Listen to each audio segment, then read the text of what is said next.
Everybody, welcome back to the Sunnydale Review. I'm Brian. I'm Jillian. Jillian, how you doing? I'm good. How are you doing? I'm doing quite well. I'm ready to get into this. The last episode that we're filming today. We did another marathon, but online, so a little easier for you, certainly. You don't have to drive everywhere. Yeah. Which is great. So, what episode are we talking about to start this episode off?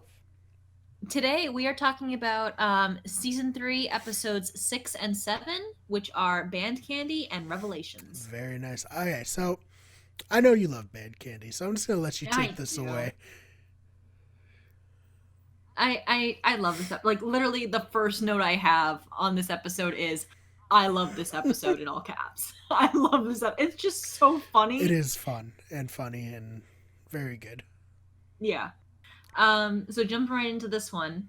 Band Candy originally aired November 10th, 1998. It was written by Jane Espenson. Oh, nice. Wow. Hi. Sorry, Jane. I love you. She's connected with the show for a long time. So, written by Jane Espenson and directed by Michael Lange. Very nice. Sorry, God, I yawned there. My apologies, Michael Lange. It really is very nice. You did a good job. And this is actually the first episode written by Jane Espenson. Oh, really? I'm sorry. But she would later become a producer on the show, so she's involved for a long time. Very important person in the history of Buffy. Yes. So, let's see. The show opens up with Giles and Buffy in a graveyard. He's reading a passage from what sounds like one of his, demon chronicles or, his Watcher Diaries or something. And Buffy is fully paying attention. Then he starts asking her a follow-up question, and it's clear it's an SAT reading comprehension question. So Giles is helping Buffy study for the SATs while she's patrolling. Hey, I mean, you gotta make time for studying if you're a Slayer, right? Yeah, but at the same time, she's too impatient to listen to all the answers before just picking B because they haven't had B in forever. Turns out the correct answer was C, all things tend toward chaos, which ends up being the theme of this episode. Right. Oh, man. I get you, Buffy. Have you ever, when you were taking standardized tests in high school and college, be like, oh man, I've had a few B's in a row now. Oh, so one of these might be wrong. I need to switch these. That happened to me. I remember the last, I live in New Hampshire, so we take the kneecaps. That's our yearly standardized testing, whatever. And I remember my senior year, I had a massive section in my kneecap testing about plate tectonics. Right. And I was like, I haven't learned about this stuff since middle school. What the hell? What? At that point, I would have been happy to have math. But at least I'm I haven't thought about plate tectonics in so long. And I'm like, why is there this massive section of this about plate tectonics? Oh boy. It's so strange. Oh my God. Man. Anyway, so back to Pancake. So Mr. Trick and the Mayor. Huh? I said Bandcamp. Back to Band Candy, not Bandcamp. It's a whole Bandcamp could be other somewhat thing. related. Yeah. They both have Allison Hannigan in them. Exactly. Oh, man. So let's see. Mr. Trick and the Mayor are working together. The mayor mentions that he has a very important tribute he needs to make, an offering to. And Mr. Trick says he knows a demon who knows a guy. Of course he does. Apparently there's a whole supernatural network. It's gotta be. You gotta think some demons and some vampires want to keep it professional and Let's see. Back at the high school, Snyder is enlisting all of the students to sell candy to fundraise for the band. Buffy points out that she's not in the band, and Snyder answers, and if I had handed you a trombone, that would have been a problem. Fair enough, Mr. Snyder. Snyder loves voluntelling his students what to do. Especially Buffy. Oh, yes. Let's see. Back at home, Buffy talks Joyce into buying half the candy bars to give out at the gallery. Buffy tries talking to her mom about going for her driver's license again. It turns out she flunked the written and they wouldn't even let her take the driving test. So Joyce says that she's worried about Buffy being able to drive because she's worried Buffy's just going to run away again. Buffy tells her not to worry, she's not going to leave again, and then immediately goes and leaves and goes to see Giles. Oh man. It's like if she really wanted to leave, she could just hop on a bus. Just because she can drive doesn't mean she's any more or less Yeah, she likely rode a to bus run last away. time. I know, and I mean, if you took the car, they could put like neighboring states on alert to look out for your driver's license That's true. or your I'm sorry, your License plate, plates. yeah. So in a way, stealing the car would make her more easily found than just jumping on a bus. Fair enough. Um, so let's see. Buffy meets up with Giles at the library, convinces him to buy the other half of the candy bars. She Buffy's her way through a training session and says she has to go see her mom. So she starts like playing Joyce and Giles against each other. But instead of going to go see her mom, she goes to visit Angel, who is doing slow motion Tai Chi to an awesome background score that makes the whole thing look even more impressive. Right. Buffy and Angel keep getting closer, and it's clear there's still like a strong attraction there and chemistry between them. Buffy has brought Angel pig's blood from the butcher, and he mentions that he's getting stronger, and soon he won't need her to get him blood anymore. So she returns home to find her mom and Giles both there. They know she's been lying to both of them, telling each that she's meeting up with the other and then going off and doing her own thing. Joyce and Giles send Buffy up to her room and sit down to try to figure out a schedule for her time and responsibilities without Buffy there. So she can't like put in any input. Right. Passion of the Nerd, who I love and we shout out every episode because I love him Right. so much. So he points out that this is the most literal example of Giles fulfilling Buffy's like father figure role as he's working with her mom to figure out her schedule and her responsibilities and all that stuff. Both Joyce and Giles also seem to be on a bit of a candy binge during the whole scene. They're just eating all the candy that Buffy sold them. Let's see. Elsewhere in a packing plant, it's revealed that Ethan Rayne, who we saw back in season 2, both in Halloween and in what was the other episode? The episode with Miss Calendar getting infected with the demon. Yes. The Dark Age. That's what it was. All right. Yeah, so Ethan Rayne is behind the candy. He says that so then the next day we find out that all of the Scoobies have been finding it very easy to sell the candy bars, except Xander, who has clearly eaten a lot of his. Sounds about right. Yep. Xander and Willow are sitting at a table together in their science class, and they start like playing footsie under the table. A clear sign that their feelings in the last episode still aren't fully in check. The harder they try to pull away, the stronger the pull is, like pulling them together. So that's something that's happening. Yeah, no good. Yeah. All of the adults at the school start acting strangely. Giles doesn't show up for like to facilitate study hall. And their teacher tells them all to pretend that they're reading until their Schneider's gone, and then she lets them all out of study hall early. Oh man. I don't remember what the teacher's name, but Cordelia is like, or somebody says like, is anybody else in love with this teacher right now? And Cordelia's like, get in line. Let's see. Buffy heads to Giles's house to check on him and finds Joyce there. Joyce suggests that Buffy take the car and Giles can drive her home. Buffy is dumbfounded but takes the opportunity to drive. She still doesn't have her license. Yeah. She still doesn't have her license. I don't know if she was ever actually taught how to drive. But she takes the keys and leaves. Right, not on screen anyways. Yeah. Once she's gone, we find out that Giles and Joyce were acting strangely too. Giles starts smoking and his accent changes slightly. Joyce is just hanging out there with Giles. Some records, you know. Oh yeah. I have through a few more scenes, we see that Joyce and Giles have become the teenage versions of themselves. Joyce clearly has a crush on Giles and is trying to impress him, and Giles is rocking out to English rock music and smoking. So funny. Uh, Also, remember that we learned back in season 2 that Giles was a bit of a terror in his teenage years. Mm-hmm. He was known by his friends as Ripper, and they used to summon demons to get high. So, him becoming his teenage self again, not good. No.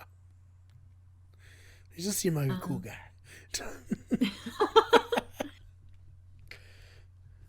let's see. Buffy takes the car and picks up Willow. They go to the Bronze and realize that all of the adults in town are acting really strange. Willow's dentist is up on stage with his tie on his head, no shirt on, and singing karaoke. One of the teachers walks by and makes fun of Willow's name, and Snyder is super excited. Yeah. He is so excited. And let's see, Buffy and Willow are joined by Oz and head out to figure out what's going on. Snyder tags along for some reason. He's just like, hey, where are you guys going? Yeah. All right, I'm coming along. Hey guys, slow down. Wants to be part of the crew, you know? They figure out that the chocolate is causing everyone to act strangely. Joyce and Giles have left Giles' apartment and are walking around downtown when Giles picks a fight with a cop. He wins, and he and Joyce end up having, and I literally have this in my notes, they end up having some bump chicka wow wow time on the hood of the cop car. Yeah, they do. Which we don't find out about really until later, but it's in this season, so it's fine. So let's see. After directing Willow and Oz to get Cordelia and Xander and head to the library to look up curses for a disturbing second childhood, Snyder gives Buffy directions to the chocolate factory. There they find Joyce and Giles making out outside of the factory. Buffy's clearly shocked and pulls Joyce off Giles before they head into the factory. Inside, they discover Ethan Rayne, and Giles and Buffy go after him. There's this amazing scene where like they catch up with him, and Giles is like encouraging Buffy to beat him up. Yep. Oh man. He's like, I'm your watcher and you do what I say. Hit him.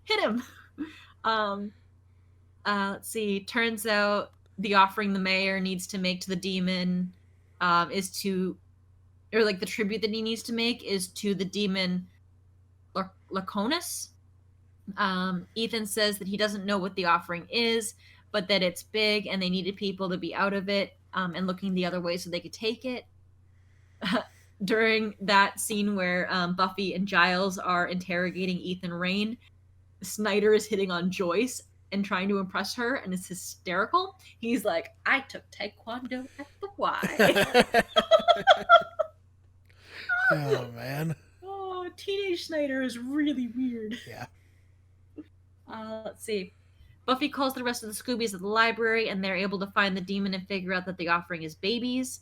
Joyce, Giles, Buffy, and Snyder head to the hospital, but they find they're too late. That vampires have already come and taken the babies for the offering. Giles remembers that the demon can be found in the sewers, and they head there. Considering we know sewers run under pretty much all of Sunnydale, it's amazing they were able to find the babies as quickly as they are. Yes. Buffy sends Snyder home, and she heads into the sewers with Giles and Joyce. Buffy, Giles, and Joyce arrive in time to defeat the demon and save the babies. Mr. Trick escapes. Mr. Trick reports back to the mayor. He says that it didn't pan out the way they had planned, but the mayor's not upset because that's one less demon he has to pay tribute to. Let's see. The next day back at school, Snyder is back to his old self, and he voluntells the Scoobies that they have to help scrub the vandalism off of the lockers. Right. And there's a great scene where it's somebody had like spray painted "Kiss Rocks" on the lockers, and Willow doesn't get it. She's like, "Why would anybody want to kiss rocks?" Oh man, come on! It's the '90s. Kiss wasn't that long ago in the '90s. I mean, I'm gonna be honest. A big reason why I even know who Kiss is because I used to watch that Gene Simmons reality show where it was like him and his family. Yeah. Gene Simmons' Family Jewels.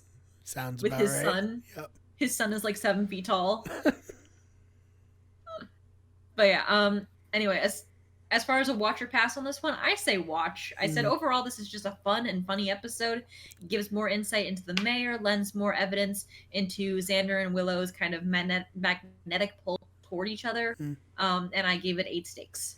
8. All right, I gave it 7, but still good. Don't I be love this don't be mad episode. at me. I know you.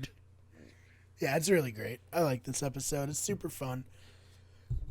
As you can see, anytime it kind of like goes against the status quo, I think they do a really good job, and Yeah. they're fun one-offs.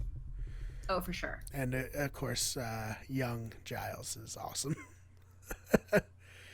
Oh man! All right, so Awesome, but also dangerous. oh yeah, no doubt. So next episode is Revelations, right? Yes. Revelations, Season 3, Episode 7, originally aired November 17th, 1998, written by Douglas Petrie and directed by James A. Cotner. All right. So let's see. Episode opens with the Scoobies at the Bronze. They think Buffy has a new boyfriend, and that's why she hasn't been around a lot. But Buffy says that she's been spending more time with Faith. Giles is out in the graveyard with Buffy and Faith as they are slaying. After taking out a couple of vampires, a new character is introduced, Gwendolyn Post, Faith's new watcher. We have this cool scene too where they kill, like they're both fighting a vampire and they kill them at the same time. Like, cool, Yeah. synchronized slaying, which I really liked. But then the new Watcher's a jerk. Oh my god. He's like sloppy. Yeah. So Gwendolyn is there to take over as Faith's watcher, as Giles has been watching over both Slayers since episode 3. She is also there to evaluate Giles' effectiveness as Buffy's watcher. She immediately dives into belittling Giles and criticizing him. She also lets Giles, Faith, and Buffy know that there's a demon called Lagos, who is looking for the Glove of Minigan, a weapon with unknown power. Right. So yeah, I don't like Gwendolyn. Yeah. No, she's not nice. I mean, she's just a bully who comes in and starts picking on Giles, and I'm like, I like Giles. I don't like you. Right. Let's see. Buffy heads to the mansion where she has apparently been learning slow-mo Tai Chi with Angel. Yes. There's clearly sexual tension between them. They end up almost kissing, but Buffy thinks better of it at the last minute and pulls away. Buffy fills Angel in a little bit about what's going on and about the glove. Back at the library, the Scoobies are working to research Lagos and the glove. Xander reaches out and tries to help Willow with her headache by like massaging her temples. But due to the magnetic attraction they've had over the past couple episodes, the gesture takes a few steps forward and they start making out. Giles interrupts, not realizing that what was just happening, and he says he knows the location of the glove. Yeah. It is definitely frustrating on purpose by the writers, like teasing this relationship in both we've seen Willow want this relationship for so long. I'm so glad she's finally getting it. But at the same time, she has this great thing going with Oz, and Xander has this occasionally great thing going on with Cordelia. Right. And so it's like you want them to be together, but you don't want them to be together. You don't want them to be together at the expense of other people. Yeah. Yeah. It's like right place, wrong time. So let's see.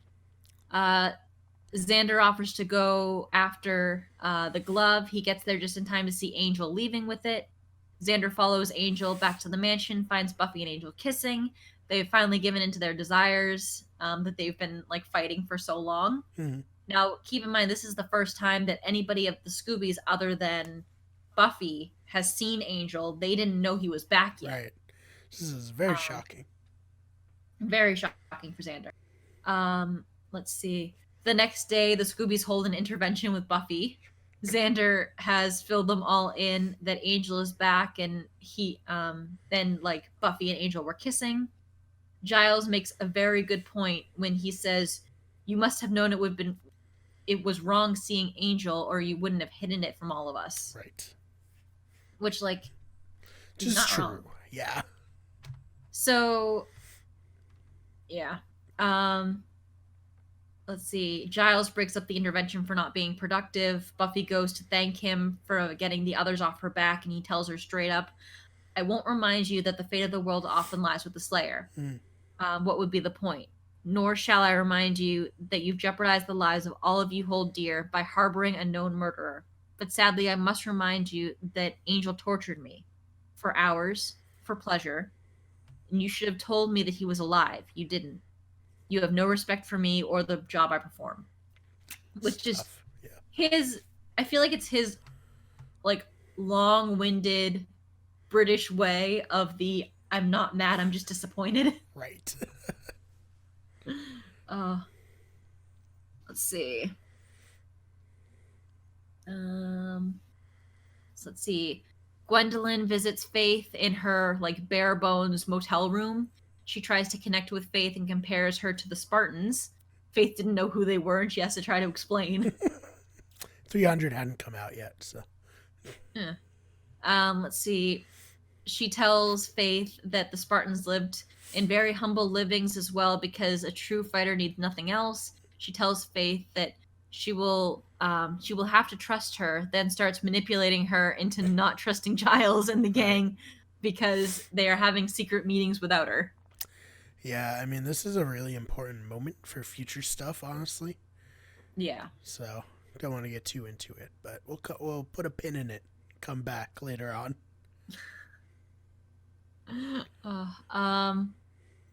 I want to know if you're referencing a channel on YouTube that I tend to watch a lot of, but I'll ask you later. Okay. Let's see. So let's see. So Buffy goes to Willow to see if Willow is angry with her. Willow tells her that she's not angry and that secrets can be good. This is horrible advice, and only brought on by her current situation with Xander. Right. Oh my god. Buffy says she's going to try to take out Lagos as a peace offering to Giles. Fair oh enough. my god. Secrets are never good. It's just so funny. It's like, so it's a good thing. It can be good, right? Secrets can be good, healthy even. It's fine. No, you kept a secret and you felt you needed to. That's okay. Oh man. God. Let's see. At the Bronze, Faith runs into Xander. She asks him if the Scoobies were talking about her behind her back, and he says that they were actually talking about how Angel is still alive and that he has the glove.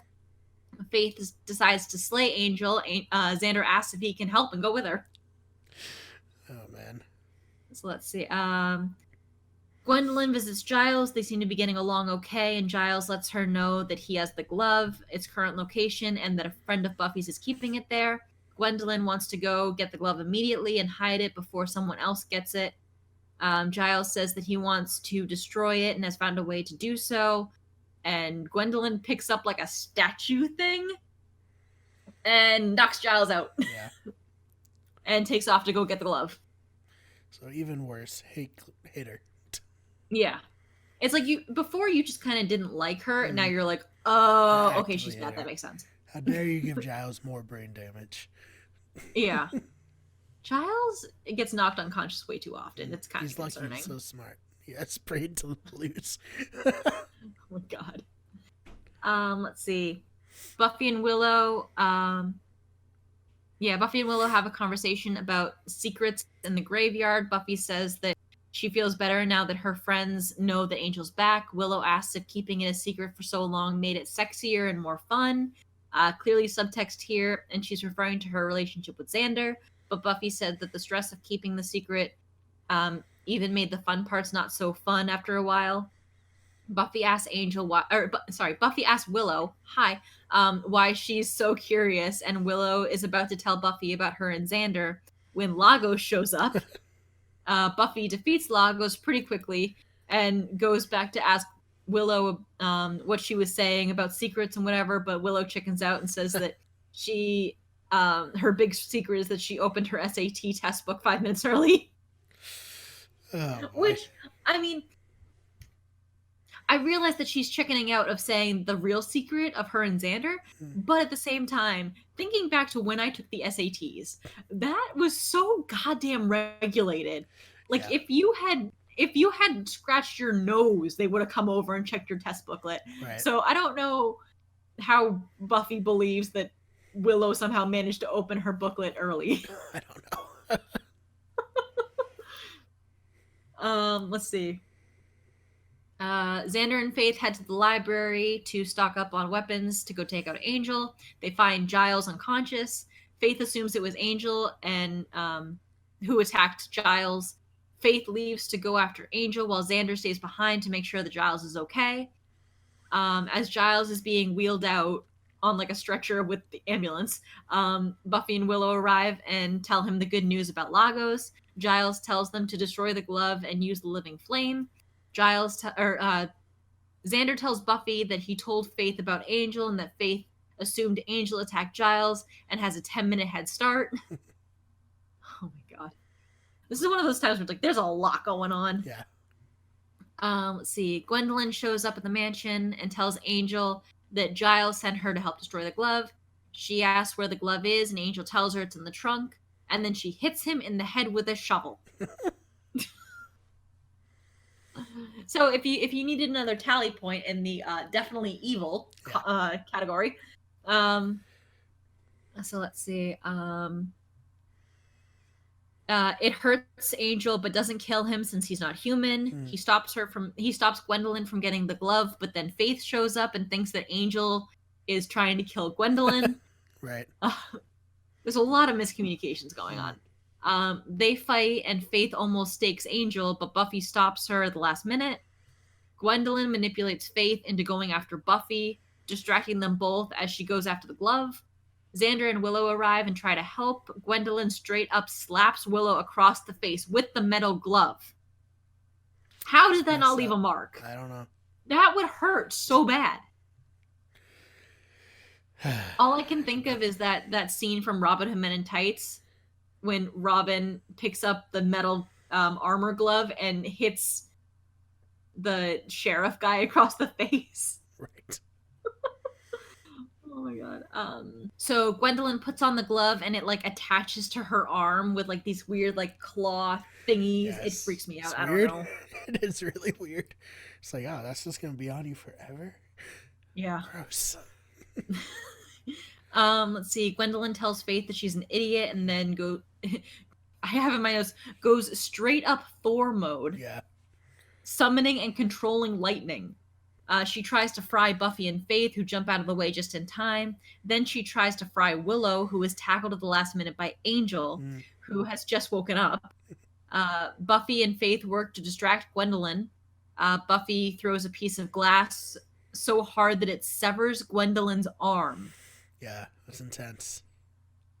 I have in my notes, see Thor, that's what you should have done to Thanos. Yeah, right? If you had just watched Buffy, wouldn't have been a problem.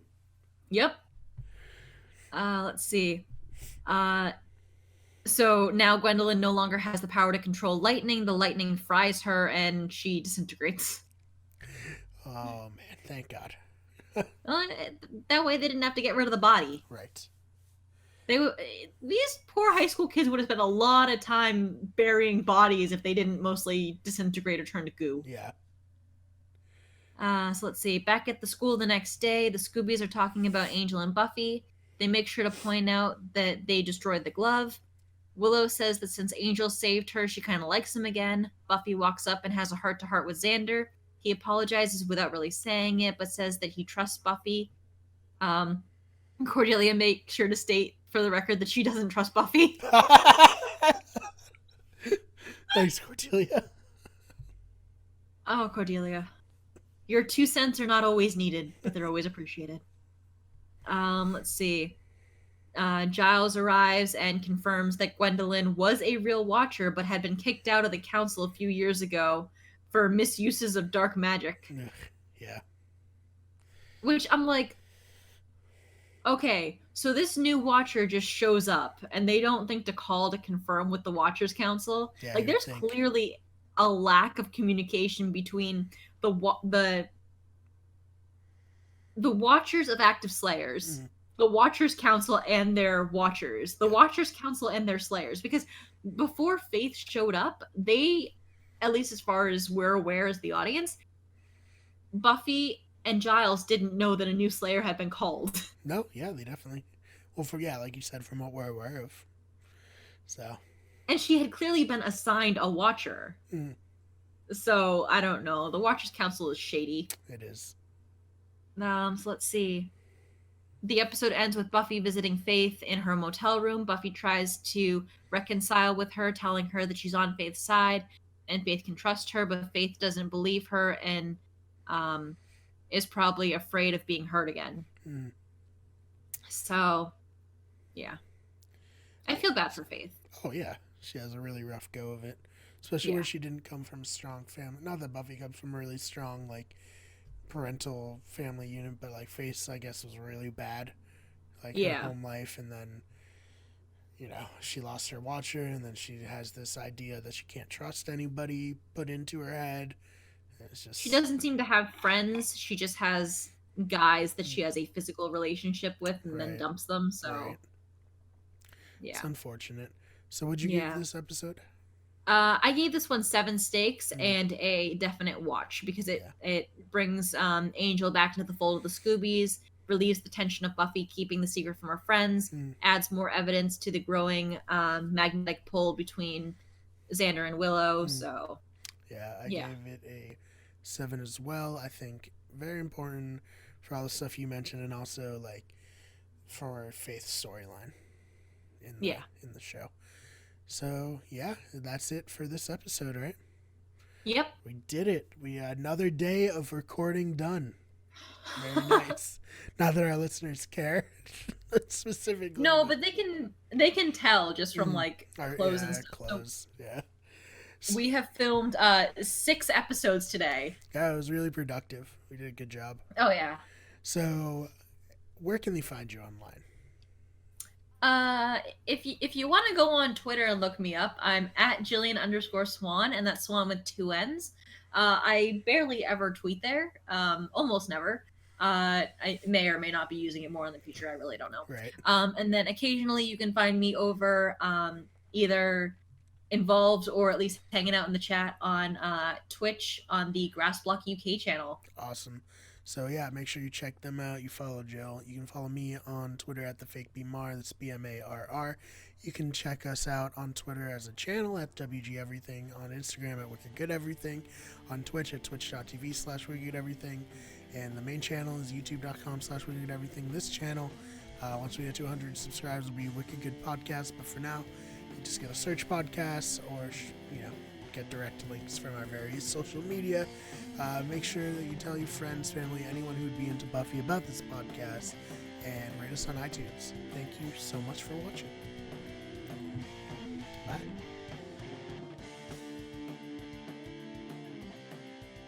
The Sunnydale Review is a Wicked Good Everything production. The fan art of Buffy was created by Fishbone Art. The logo was created by Tamar Kutab. The original intro and outro song was created by Alex Carl.